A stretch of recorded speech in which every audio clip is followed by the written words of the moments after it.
Монголын хамгийн хүндчин гэх юм бол миний өөрийн өгсөн чинь байгаа. 2023 онд нөө 261 шигсэн. Олон түмний хайр хүндэлгүүлж байгаа хамгийн хэцүү хүнд зүйлтэй хүнд ачаа тохиолдлого.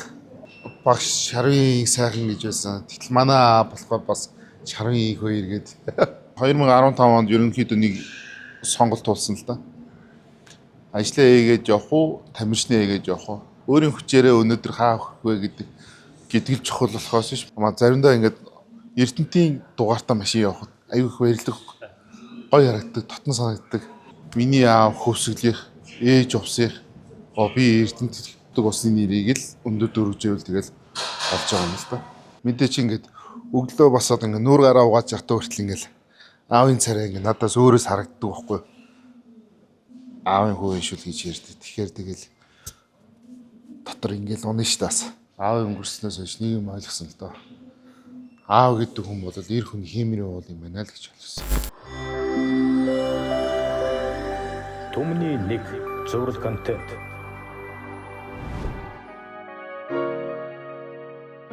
Намайг ихэрийн содмолж гэдэг. За би Эрдэнэтийн онгон иргэн байна.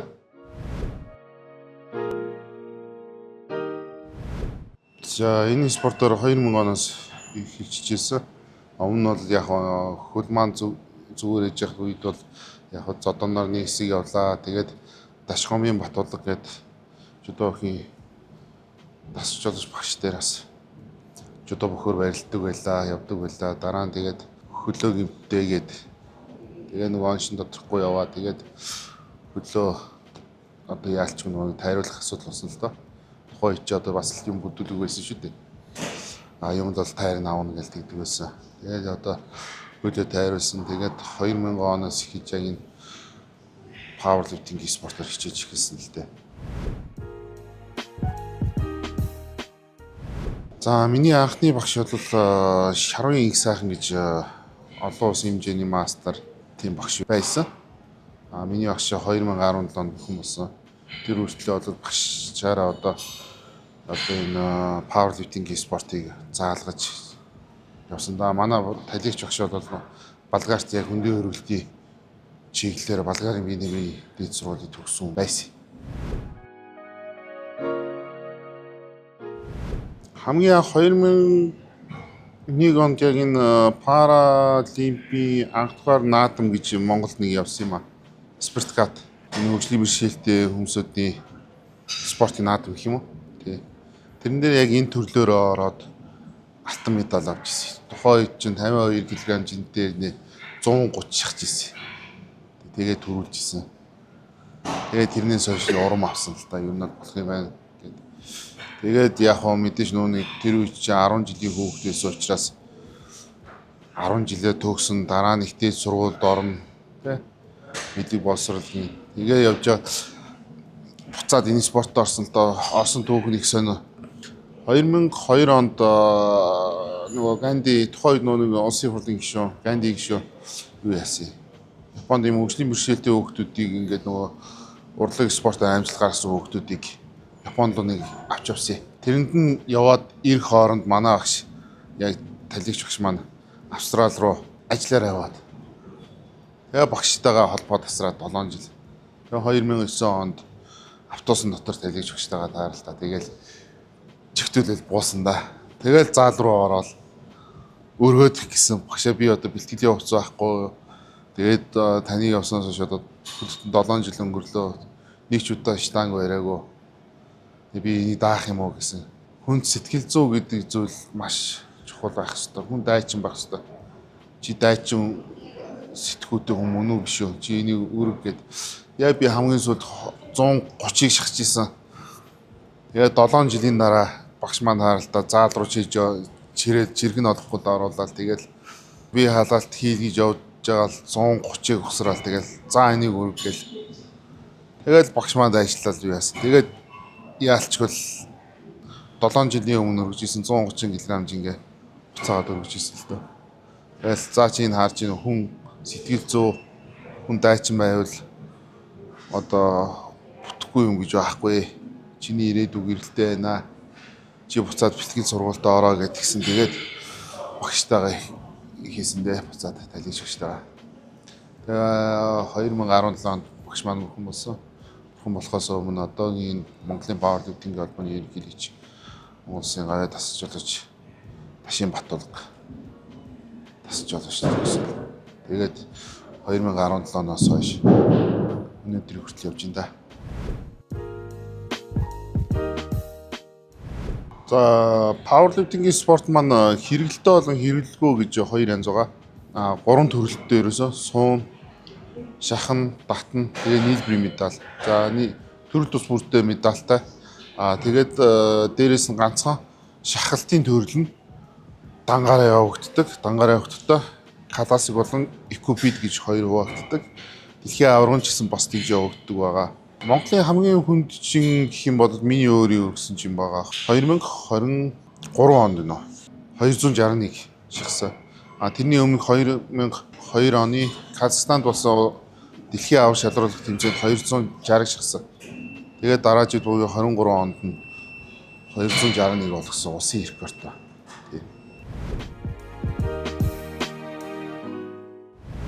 Тэр 253 гэсэн баха. Ер нь тэр үеэр бол байнга л өрсөлдөлтөө 2017 оноос эхлээд Токио Олимпийн цикл хүртэл би бол төрүүлдэг байсан. Тэгээд Токио Олимпийн цикл дуусаад дараа нь манай Ираны нөхөр төрүүлдэг болоо. Тэгээ битээр ингээд урт хоноо ингээд ороод явдаг гэсэн л та.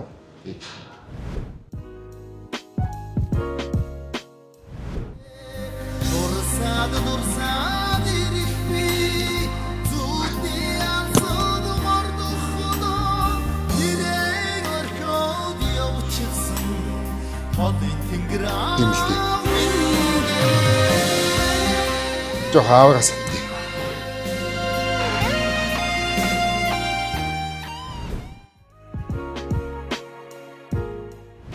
Багш Шарвын сайхан гэж байсан. Тэгтэл манай болохоор бас Шарвын их хоёр гээд. Тэгээд яг хоо анхны яг их спортын юу болол нэг Ташхамын Батулга гээд багш маань байсан. Тэ. Одоо хүртэл байгаа л та. Тэгээд дараа нь Шарвын сайхан гэдэг багш нар яг энэ спортоо оллоо. Дараа нь багш маань талигаач болохоос бурхан болохоос өмнө бол Ташийн Батулга гэдэг одоо энэ Монголын пауэрлифтингийн нэгдсэн холбооны ерөнхийлөгч Монгол Улсын гавьяа тасч жолооч Батулга тасч жолооч гэж хэлсэн л доо.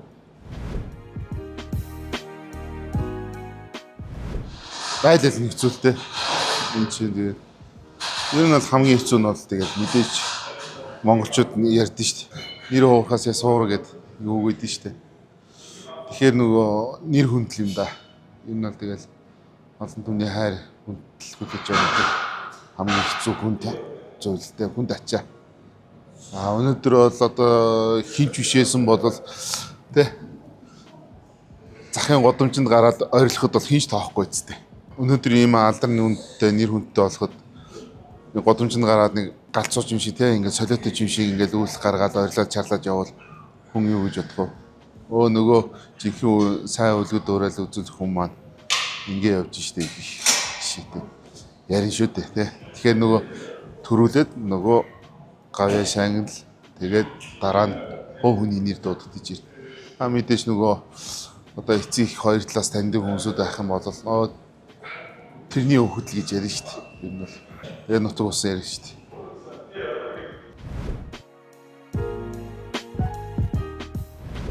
Одоо виш одоо тэгээд одоо Монголын хүү болчлоо л доо. Тэгээ дэлхийд одоо Монголын тамирчин гэж ярина. Тэгээ Монголын тамирчин гэж ярихаар ясны хатаа Монголын тамирчин инхвэрийн гэж явна. Тэгээд дараа нь миний нэр хэлдэг. Тэгэхээр бүх энэ гурван нэрийг л нэг хуучин шиг явах юмсан л гэж боддоо шүү дээ. Их хоёр содон бэлжээ гэж ярьдаг. Хаан ч явсан Монгол гэж л дуудсан шүү дээ. Монгол гэж харна. Тэрнээс биш таньдаг хүн биш л бол Монгол гэж хэлэхгүй шүү дээ. Гадны оронд бол Монголын тамирчин л гэж ярина. Тэгэхээр Монгол яг Монголдо байгаа нөхцөлд бол одоо миний аав ээжийн таньдаг хүмүүсүүд бол тэрний хүүхдэл гэж ярина шүү дээ. Тэгэхээр бол гурван хэрэг нэр байгаа байхгүй юу? Энэ бол төрсэн хүнд бол Ялангуяа наачийн хүнд бол 4 байгаа болчиход байгаа. Тэрний юу гэвэл гадаад гарууд Монголын. Их орондоо байвал эцэг ихий. Тэгээд дараа нь өөрийн. За тэгээд бас тийш дуутахаас гадна сайн мэддэг хүмүүсүүд бол тэгэл миний аавын, миний ээжийн, за тэгээ миний төрсөн ярина шүү дээ. Сайн мэдхгүй хүмүүсүүд бол нөгөө нэг тамирч юу илээ нөгөө игэрийн содон билжээ гэдэг л гэж ярина. Нөгөө содон билжээ гэж ярина. Их орны нэр, аав ээжийн нэр, аав ээжийн нутгийн нэр, өөрийн төрсэн газрын нэр эрийгээд бодох. Ёстой л доо би ч одоо миний аав хөвсгөлийнх, ээж увсынх, би эрдэнэт. Тэгэхээр чи одоо нутгийн нэр гэх юм бол надад 3 нутагтай болчиход байгаа байхгүй би чинь. Аавынхаараа юу яана гэж тэгвэл миний ээжийн нутаг өөр нутаг байж болно шүү дээ. Тэгэхээр тэр нутаг усны бас тус авдаг харсан тэнгэрүүд нь гомдно эцэст. Тэгэхээр би адилхан л аав ээж одоо төрсэн газрын нутаг усны нэрийг л өндөр дөрвжээвэл тэгэл болж байгаа юм л да. За манай аав 1984 онд нөгөө цэргийн нэгдсэн дээд сургуулийг төгсөөд офицерээр төгсөөд ээж бас 84 онд төгсөөд аав Эрдэнэтийн дивизд ээж Эрдэнэтийн холбоонд тэгээд нөгөө мэдээ цэргийн хүмүүсүүд учраас нөгөө говьлд амьдрын шүү дээ. Говьлын гэсэн үг л дээ. Говьлд одоо бие болж өсөж тэгэл тий 3 нас хүртэл говьлд байсан. Гэхдээ ээжтэй бол нэг явсан. Нилээ хэдэн жилийн өмнө. Тэгээд нөгөө байшин нурцсан тойрон л үлдсэн байл дээ. Тий. Юу нь хүнд хэцүү зүйлийг бүгдийг туулсан л да. Энэ бол нөгөө бурхан хөдөлмөрч хүнийг хоос үлдээдгүй гэдэг нэг үг байгаа даа шүү дээ. Уггүй хөдөлмөрсөн, ажиллаа хийн, бэлтгэлээ хийн. Би ч өөрөө санхүүгийн мэргэжилтэй хүн. Мэдээч улс их орны 2 санхүүгийн хямралыг ерөнхийдөө үзчихлээ. Тэр дотоос тэгэл даваад гараад ирлээ. Тэгээ сүүлд нь 2015 онд ерөнхийдөө нэг сонголт тулсан л да. Ажлаа хийгээд явах уу, тамирчны хийгээд явах уу? Тэгээд за би тамирчны хийгээд би ядаж нэг паралимпийн наадмаас нэг хөрөл медаль авч үзье. Тэ? Над боломж нь тэр байсан. Энэ над харагдж байгаа ертөнц бол. Тэгээ хичээсэн тухай нөгөө ар санхүүгийн нэгдэлд байсан. Гэтэ ар санхүүгийн нэгдлийн гав захирал маань намайг хизээж халаагүй. Тухай цалинжуудад явж исэн. Анх 2014 онд дэлхийн авар шалралт тэмцээнд бас тодорхой хэмжээний зардал гаргаад тусаас дэмжиж явж исэн. Ар санхүүгийн нэгдлийн бас надад итгэл хөдлөлээ гэдэг ингээд юу яасан итгэлийг нь бол би алдаагүй гэж боддог. Тэднэртэй бас баярлалаа. Гавь 15 оны 8 сар хүртэл ар санхүүгийн нэгдэлд ажиллаж агаад эхлэн бодож тооцооны эхлэн бодож хийж агаад тэгээд ерөөсөө тамирчны сонголтоо хийгээд явсан. Мэдээч тэр хүн бас анх намаа ингээд тэмцээн уралдаанд явхад бас тусалж исэн. Хүү хай бэлжээ юу байна? Яаж энэ ажил төрөлч юу болж ийн? Би одоо ажил төрлөнийг яг хоо ингээд бэлтгэлийн хажуугаар ингээд явж ийн ажил жоохон холдоод байна гэж хэлж исэн. Тэгэл уяа захирал чи тэгвэл ойрхоноор манад ажил орчих л доо. Ахын чамайг авъя л та. Чи тэгэл ажил бэлтгэл 2 чи 30 метрийн зайтай юм чинь гэл. Заа гэл. Тэгэл хуяа захирал тухай ажилтнаараа аваад. Тэгэл би чи нөгөө нэг бэлтгэл хийдэг газар маань ажил маань ойрхон болчихоор надад ямар ч цаг хугацаа алдах шаардлага байхгүйгээр бэлтгэлдээ бас их анхаарсан л та. Тэгээ 2015 оны 8 сард за захирлаа би одоо миний туйлын зорилго бол энэ байна. Та намайг дэмжих үү? Би тэгээд ингээд тамирчнаараа ингээд явах юм аа гэсэн чинь. Тийг төгөлж заавал медаль авах ёстой шүү гэж хэлж ирсэн. Тэгэл тамирчнаа хийгээд явсан да. Тэгэл жилийн дараа 90-оос хүрэл авсан да. 2014 оны Инчоны Азийн наадмаас би хүрэл медаль авсан. Аз ТВ-с медаль авчиж ийн гэдэг чинь дэлхийд болон олимпиад медаль авах магадлал нь өндөр болчихж байгаа байхгүй юу? Тий.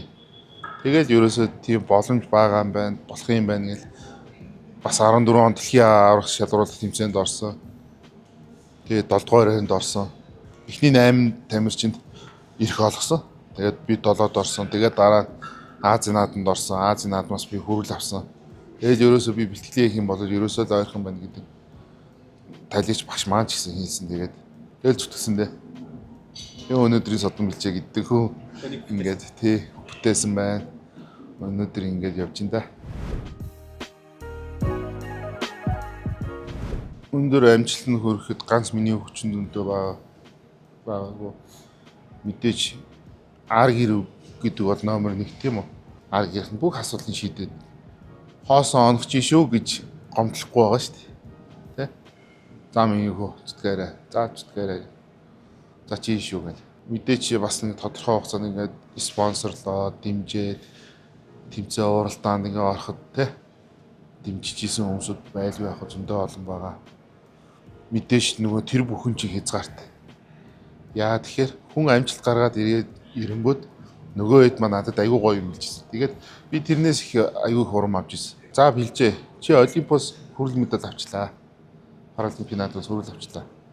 Одоо дараагийн дүүнерт чинь боломж олгоё. Чи одоо өөрийнхөө чадлаар цаашаа явах боломжтой боллоо. Тийм учраас нөгөө шувуу далавчин гүцхээр үүрнээс нисдэг штеп.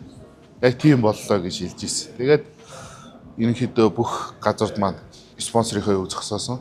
Тэгээ би яг нэг шүүхийн шийдвэр гүйцэтгэх ерөнхий газрын сүлд спорт хорооны тамирчин байсан. Тэгээ үндэсний шишаагийн тамирчин гэдэг. Тэрүүгээр л явсан л та. Одоо хүртэл ер нь бол тийм байгаа. Ямарваа нэгэн компани спонсор дэмжлэг ерөөсөө байхгүй. Шишаагийн цалин за тэгээд одоо бол би бол дотоод хэргийн их сургуулийн ахлах засвар шийдэж байна.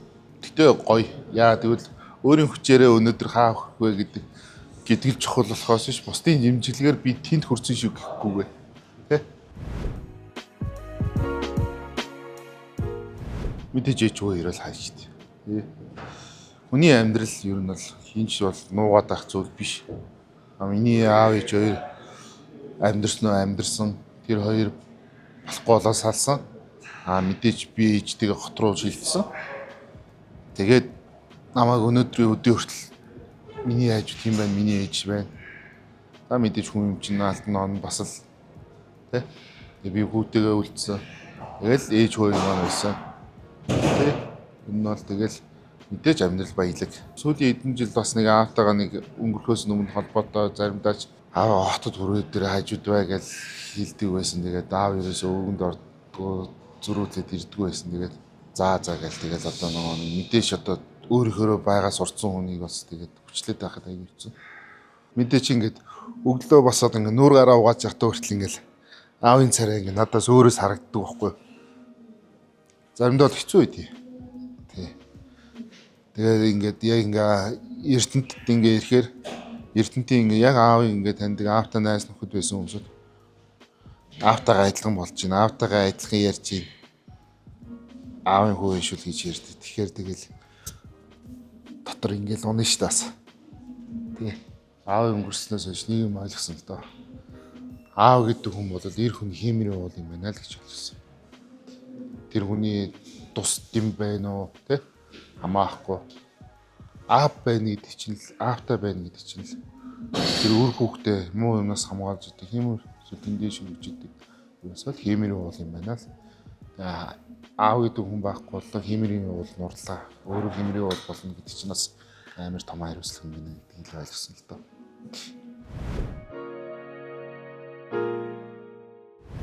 Өнөөдрийн баатар гэдэг зүйл бол ганц бас нэг талаасаа одоо за ээж бол мэдээж байлгүй явах юм гэдэг хүн.